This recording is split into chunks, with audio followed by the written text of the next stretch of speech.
మిడిల్కి రా. అందరికీ నమస్కారం అండి. సత్యజ్యోతి ఫిలిమ్స్ లాంటి లెజెండరీ ప్రొడక్షన్ హౌస్లో ఈ సినిమాకి అన్ని పాటలు రాసే అవకాశం రావటం చాలా అదృష్టంగా భావిస్తున్నాను. Sir thank you sir. నాకు ఈ అవకాశాన్ని కల్పించిన దేవి శ్రీదేవి సతీష్ గారికి, అలాగే మా డైరెక్టర్ పాంటిరాజ్ గారికి, మ్యూజిక్ డైరెక్టర్ సంతోష్ నారాయణ గారికి చాలా చాలా థ్యాంక్స్.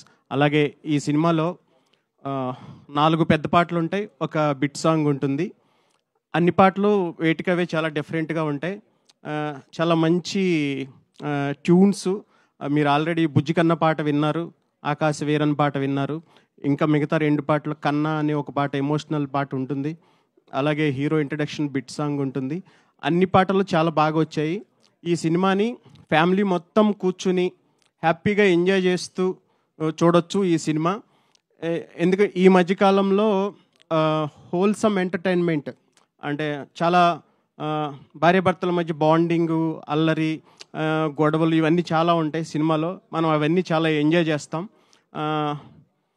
డైరెక్టర్ గారు చాలా చాలా బాగా తీశారు.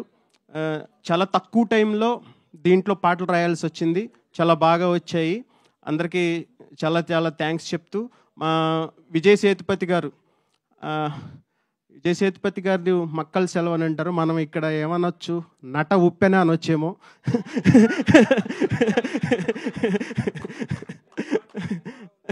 Thank you sir. అలాగే మా నిత్య మేనన్ గారు, ఇష్క్ మూవీ నుంచి నేను మీకు పెద్ద ఫ్యాన్ మేడం. నేను ఇప్పటి వరకు ఒక 200 సినిమాలు రాసుంటా, ఇది 201వ సినిమా. ఈ సినిమాలో మీకు పాటలు రాసే అవకాశం వచ్చింది. దీంట్లో ఒక లైన్ ఉంటుంది, సొట్ట బుగ్గల రత్నం వే అని, అది మిమ్మల్ని చూసే రాశాను మేడం. ఈ సినిమాని ఆగస్ట్ 1 తారీఖు వస్తుంది. మొత్తం అక్కడ ఆల్రెడీ తమిళనాడులో కలెక్షన్లో ప్రభంజనం కురిపిస్తుంది. ఇక్కడ కూడా అంతే చాలా బిగ్గెస్ట్ బ్లాక్ బస్టర్ చేస్తారని కోరుకుంటూ నాకు ఈ అవకాశం ఇచ్చినందుకు మా టీం అందరికీ ఆల్ ద వెరీ బెస్ట్ చెప్తూ thank you very much. Thank you Rambabu గారు, thank you so much. Yes, and ఇప్పుడు ఈ సినిమాకి ఇంత